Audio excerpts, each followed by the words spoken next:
What's up, YouTube? It's T-Nums again.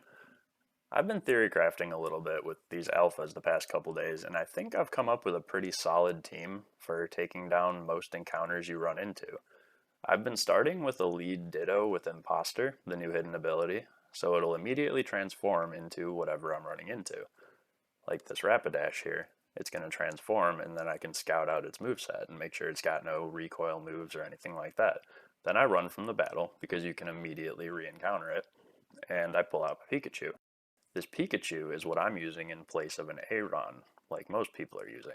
I put a focus sash on it, but it's a Pikachu with its hidden ability, so it doesn't have static. That's literally the only reason I put the hidden ability on it.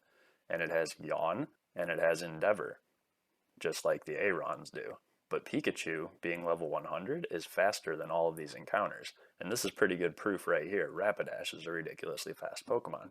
So there's the Rapidash at 1 HP, and now it's asleep. Now I just pull out a basic catching Breloom in case I need to resleep it. And if it's a Pokemon I already have the OT of, just go ahead and chuck a repeat ball at it. And now it would be turn 4 if that repeat ball would have failed. I'll use a timer ball from there on out, and it should be a pretty easy catch. And yes, you could make a Smeargle in this exact same fashion as the Pikachu. As a matter of fact, I would highly recommend that if you don't want to spend the money that it costs to get this Pikachu, but I don't like having multiple Smeargles that I can't tell the difference between in my box. I have a utility Pokemon box, and I don't want to have like 6 different Smeargles when there's other Pokemon that can accomplish the task the same way. As for the rest of the team, I wanted to knock out like all the HMs at once. So Pikachu has Flash on it. Farfetch'd has Fly and Cut with Yawn and False Swipe as well. I'll explain that in a second here. Bibarel, or Bibarel, however you pronounce that thing, Ocarina too for me, has Waterfall, Rock Climb, Surf, and Strength. And then last I have a backup catching Smeargle with False Swipe, Spore, and Soak. Soak being there because I assume we'll run into some Ghost type alphas at some point as well. For the natures, Ditto and Bibarel don't really matter. Ditto is just used as a scout and Bibarel is just your HM Pokemon. But for the catchers and the Pikachu, I would go Adamant on Breloom, Smeargle, and Farfetch'd, but Pikachu, I would go Lonely or Naughty. Both of those reduce your defensive stats even further, and if you want this Pikachu slash Smeargle, if you build it as a Smeargle, to die faster, you want its defensive stats as low as you can get them. As for how all these Pokemon are built, you generally just want 31 HP on Ditto from what I hear.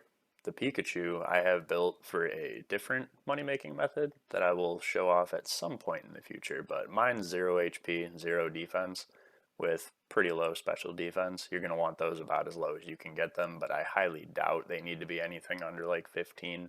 Pikachu has very low defensive stats as is, or Smeargle, if you were to use it, has very similar stats to Pikachu. The Breloom is just needs 31 attack, 31 speed. Farfetch'd, same thing. The speed doesn't even matter when using Lagging Tail, but I have this built so I can use it competitively later if I ever want to. My Ocarina can be built any way you want. It's just for getting around the map. And then Smeargle, you're going to want to build the same way as Breloom, with 31 attack and 31 speed, obviously. The Ditto and Ocarina Beaver don't need a nature or any EVs. As for the catching Pokemon, you'll want all of their EVs to be 252 attack and 252 speed. With the Farfetch'd, it doesn't need speed because of the lagging tail, so you can give its other 252 into defense or special defense, depending what you want to soak hits better from. So I said I'd mention that Farfetch'd, and here's what I use it for. For the minion Pokemon around the alpha, they keep giving these things recoil moves, and that's what I originally built this Farfetch'd for to begin with. It's got Fly and Cut, just 2 really useful HMs, and then Yawn and False Swipe. The reason I used a Lagging Tail as the item on this thing is so it always goes second, and recoil moves will hit me before I False Swipe the Pokemon down, and Yawn will put it to sleep on the same turn it gets down to 1 HP. So I have a guaranteed 2 tosses before any Pokemon wakes up using this method. Obviously, this is still the first week of alpha catching, so there's going to be new strategies being came up with for probably a year to come. This is just one that I've been using for the last, I think, 3 alphas, and it's been working out pretty well. As long as you don't have static on the Pikachu by having its hidden ability, you can use a Pikachu for this, or, like I said, build a Smeargle if you want to save some money.